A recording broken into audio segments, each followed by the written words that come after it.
I'm Marilisa. I'm a consecrated virgin since 7.5 years ago, and I'm very happy with my vocation.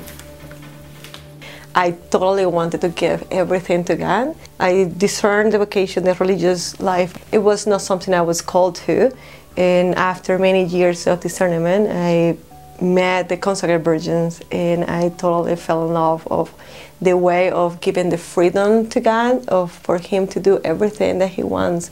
And that's something I always say to God: I want you to do anything you want with me. Where people cannot go, I want to go. He takes that very seriously. He sent me here, and I'm from Venezuela.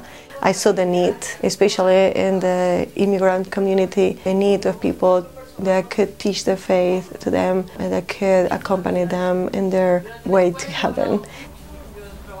I belong to a foundation, and we do have our center in Manassas Park and have different programs for families. It's beautiful to see how families respond and couples respond, and how beautiful that they start having our Lord as their center of their life. I felt that I had to give more to God.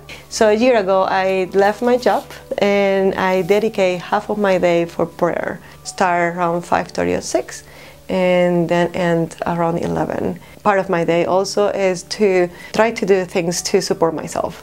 And one of my thoughts is that everything that I have received, I have to give it free in the sense of evangelization and formation. So I don't charge for anything of what I do, but I do have to still pay a lot of bills and rent and everything else, right? I start making cakes. I do love to decorate them and like make little flowers, and it's nice, it's beautiful, and people like it, so that's a good thing. I do make rosaries, candles, I do make a lot of things so I can fundraise for my daily expenses, I would say. It's a vocation that fulfills my life, that has given me joy, and it's every day say yes, it's an everyday yes.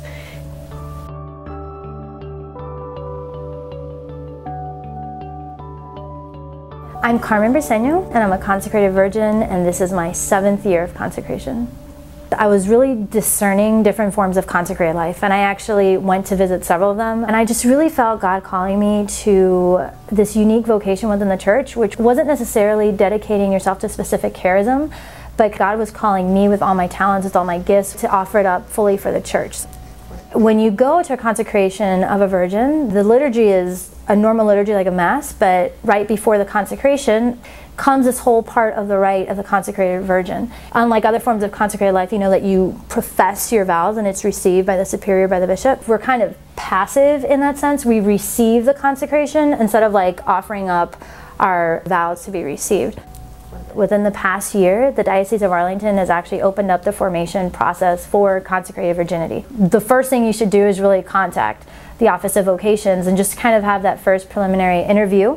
But since this form of consecrated life is very unique, I think there's certain tips that might be good for women who are discerning. Number one, I think you would really need to see other forms of consecrated life to see, okay, how is God calling me? Am I called to community life? Because one of the things about this vocation is that you do not have a guaranteed community life. So if you realize that you are a person that needs community for accountability and all that, you may really need to rethink this vocation.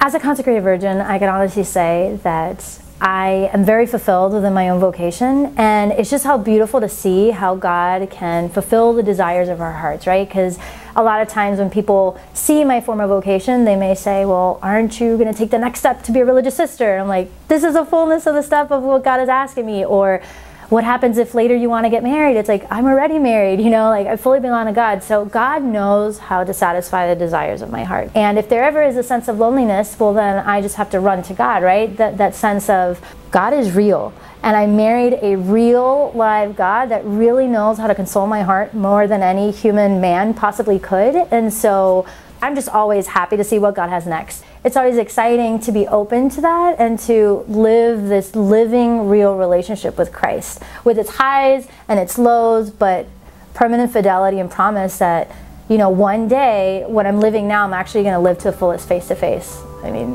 what a great promise.